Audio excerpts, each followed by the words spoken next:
السلام علیکم ورحمۃ اللہ وبرکاتہ۔ میں ہوں سراج الدین امجدی۔ آج کی خصوصی رپورٹ کے مطابق باب الاسلام سندھ کرپشن کے باعث محکمہ صحت سندھ HIV ایڈز کی لپیٹ میں، بچے بھی اس وبا سے بچ نہ سکے۔ اس حوالے سے تفصیل جاننے کے لیے اگر اب تک آپ نے چینل کو لائک نہیں کیا ہے تو پہلے صحت اور صحت سے جڑے ہوئے مسائل کو جاننے، خبروں اور سرگرمیوں سے باخبر رہنے کے لیے چینل کو سبسکرائب ضرور فرما لیں، اور جن دوستوں نے چینل کو سبسکرائب کر لیا ان کا تہ دل سے شکریہ۔ اگر ویڈیو اچھی لگے تو لائک، کمنٹس اور دوستوں کو شیئر بھی ضرور کر دیں۔ ناظرین کرام، وزارت صحت سندھ کے تخت پر لیڈی ہیلتھ ورکرز کا تختہ۔ کراچی پریس کلب کے سامنے واپس وفاق کے حوالے کرنے کا بڑا مطالبہ کر ڈالا۔ وزیر صحت و بہبود آبادی لندن کے نجی دورے سے واپس کراچی پہنچی ہیں یا نہیں؟ سندھ بھر کی لیڈی ہیلتھ ورکرز کا کراچی پریس کلب کے بعد بلاول ہاؤس پر بھی دھرنے کا اعلان۔ وزارت صحت اور محکمہ صحت کا احتجاج کا سامنا کرنے سے گریز۔ احتجاج کا زور توڑنے کے لیے احتجاج میں شامل سرگرم لیڈی ہیلتھ ورکرز کی رہنماؤں سے بیک ڈور رابطے کی اطلاعات۔ ہم محترمہ بے نظیر بھٹو کے دیے ہوئے پروگرام کی نجکاری کو قبول کرنے کے بجائے واپس وفاق میں جانے کو ترجیح دیں گے۔ 18ویں آئینی ترمیم کے تحت صحت اور تعلیم کے اداروں کو صوبائی حکومت اور وزارت صحت سندھ چلانے میں مکمل ناکام ہو چکی ہے۔ PPHI کیا صحت کے اداروں کو چلانے کا کوئی چیمپئن ادارہ ہے؟ ماضی میں سندھ میں اس کی خراب کارکردگی ریکارڈ پر موجود ہے۔ کراچی پریس کلب کے سامنے حلیمہ لغاری ذوالقرنین کا احتجاجی دھرنے سے خطاب۔ بشرا آرائی نے نجکاری کے خاتمے تک سڑکوں پر احتجاج جاری رکھنے کے لیے کراچی پریس کلب میں پریس کانفرنس کر ڈالی۔ ہم اپنی محترمہ بے نظیر بھٹو کا ویژن ختم ہونے نہیں دیں گے۔ ایک ایک ورکر جو ہے وہ محترمہ بے نظیر بھٹو کا ویژن ہے، اور جب اس کو کوئی نہیں جھکا سکا تو انشاءاللہ ہم بھی اللہ کے سوا کسی کے آگے نہ جھکیں گے نہ ڈریں گے۔ باقی یہ واٹر کینن، یہ ڈنڈے بازی، یہ تو حصہ ہے نا۔ ناظرین کرام، وزارت صحت سندھ خود بہت بڑی قانون شکن نکلی۔ یہ الگ بات ہے کہ وزیر صحت و بہبود آبادی ڈاکٹر عذرا فضل پیجوہو نے آئین اور قانون کی پاسداری کا حلف ضرور اٹھایا ہوا ہے، لیکن ان کی دونوں وزارتوں صحت اور بہبود آبادی کے بڑے چھوٹے اسپتالوں، ڈسپنسریوں، فارمیسیز، ویئر ہاؤسز سب بغیر ڈرگ لائسنس کے چل رہے ہیں، جبکہ rules 22 of Sindh drug rules 1979 کے تحت تمام سرکاری اور نجی اسپتال ادارے جہاں دوائیں خریدی جاتی ہیں، ذخیرہ کی جاتی ہیں، تقسیم کی جاتی ہیں یا فرد کے لیے رجسٹرڈ میڈیکل پریکٹیشنرز کے نسخے پر کمپاؤنڈ کی جاتی ہیں، چاہے وہ جراثیم سے پاک ہوں یا غیر جراثیم سے پاک، وہ ڈرگ لائسنس حاصل کرنے کے قانونی طور پر پابند ہیں، اور تمام قواعد و ضوابط کی بھی پابندی انہیں کرنی ہے جو ایکٹ کے مطابق بنائے گئے ہوں۔ 1973 کے آئین کی منظوری کے بعد ڈرگ ایکٹ 1976 کے بعد سے آج تک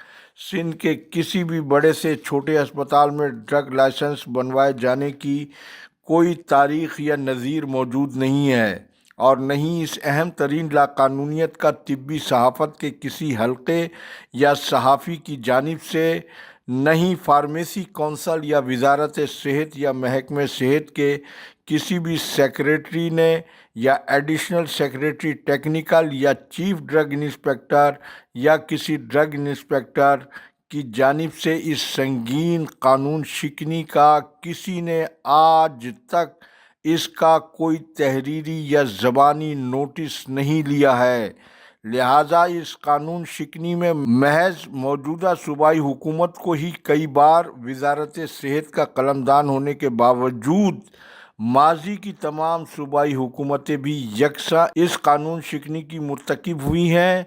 ڈرگ ایکٹ کے مطابق ڈرگ لائسنس کا اجرا صوبائی سیکریٹری صحت کا اختیار ہے، لیکن عوامی سہولت کے مطابق ماضی میں یہ اختیار سیکریٹری صحت کی جانب سے ضلعی صحت افسران اور ڈائریکٹر ہیلتھ سروسز کے پاس بھی رہا ہے۔ پھر آپ کو یہ جان کر بھی حیرت ہوگی کہ موجودہ صوبائی حکومت اور اس حکومت کی مرکزی سیاسی قیادت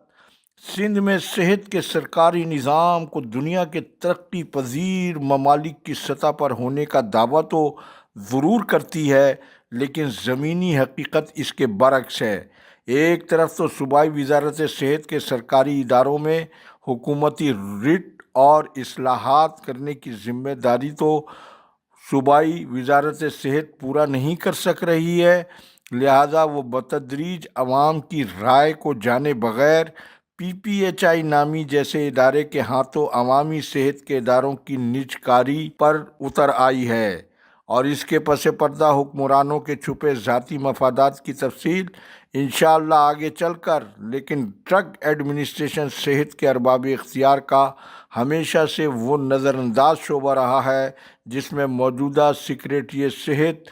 طاہر حسین سانگھی کا یہ تاریخی اقدام ہے کہ ڈرگ ایڈمنسٹریشن سندھ کے ڈرگ انسپیکٹرز کی ترقی کے رولز بنا کر انہوں نے اسے منظور بھی کیا، ورنہ اس سے پہلے کوئی رولز ہی موجود نہیں تھے۔ اس قانونی سقم کی بنا پر آج تک تاحال چیف ڈرگ انسپیکٹر کی اہم اسامی پر اضافی چارج کے حامل افسر کے ذریعے کام چلایا جا رہا ہے، حالانکہ مذکورہ رولز کی منظوری کے بعد طویل عرصے سے تقرری کے منتظر ڈرگ انسپیکٹرز کی ترقی ہونی چاہیے تھی، لیکن ہٹائے جانے والے سابق سیکریٹری صحت ریحان اقبال بلوچ کی بارودی سرنگیں تاحال مکمل طور پر ڈیفیوز نہیں ہوئی ہیں، بلکہ وہ ایکٹیو ہیں۔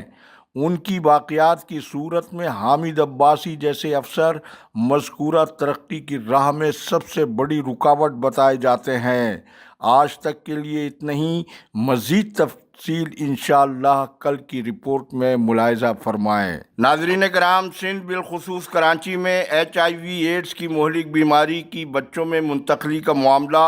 حکومت سندھ اور اس کی ماتحت دو وزارتوں محکمہ محنت اور محکمہ صحت کے گلے کی ہڈی بنا ہوا ہے، جبکہ MQM پاکستان کے رکن سندھ اسمبلی معاذ حبیب نے HIV ایڈز کے کیسز میں ہوش ربا اضافے کے بعد سندھ اسمبلی میں باقاعدہ قرارداد جمع کرا دی ہے، جس میں کہا گیا ہے کہ سندھ ایڈز کنٹرول پروجیکٹ کو حکومت سندھ کی جانب سے سالانہ 368 ملین اور امریکہ کی جانب سے 268 ملین سالانہ گرانٹ ملنے کے باوجود HIV ایڈز کی تشویشناک اضافے کے حقائق جاننے کے لیے پارلیمانی کمیٹی تشکیل دی جائے، جبکہ LDN کی نشاندہی کے بعد سندھ ہیلتھ کیئر کمیشن کی شاہی انتظامیہ بھی خواب خرگوش سے جاگ کر کلثوم بائی ولی کا ہسپتال پہنچی اور یہ اعلامیہ جاری کیا کہ ان کے پہلے دورے کی فلاں ہدایت پر عمل نہیں پایا گیا۔ اسی طرح دارالصحت اسپتال گلستان جوہر میں دوران آپریشن خاتون کی ہلاکت اور کلفٹن میں پیش آنے والے ایک نجی ہسپتال میں مبینہ طبی غفلت کی پہلے آپ ویڈیو ملاحظہ فرمائیں۔ آپ نے طبی غفلت پر مبنی ویڈیو دیکھی۔ عوام کو معلوم ہونا چاہیے کہ سندھ ہیلتھ کیئر کمیشن نجی شعبہ صحت کی جانب سے بنایا ہوا ایک ایسا قانون ہے جس میں سب سے بڑے اس قانون کے اسٹیک ہولڈر مریض کی کوئی بھی نمائندگی نہیں ہے، لہذا ایکٹ کے مطابق SSP کی انکوائری کے نتیجے کے علاوہ طبی غفلت کی FIR درج ہو نہیں سکتی ہے۔ دارالصحت اسپتال کی FIR کا معاملہ تفتیشی پولیس پر آئے گا۔ آج تک کے لیے اتنا ہی۔ اللہ حافظ۔ پاکستان ہمیشہ زندہ باد، پاک افواج زندہ باد، کرپشن مردہ باد، عوام پاکستان پائندہ باد۔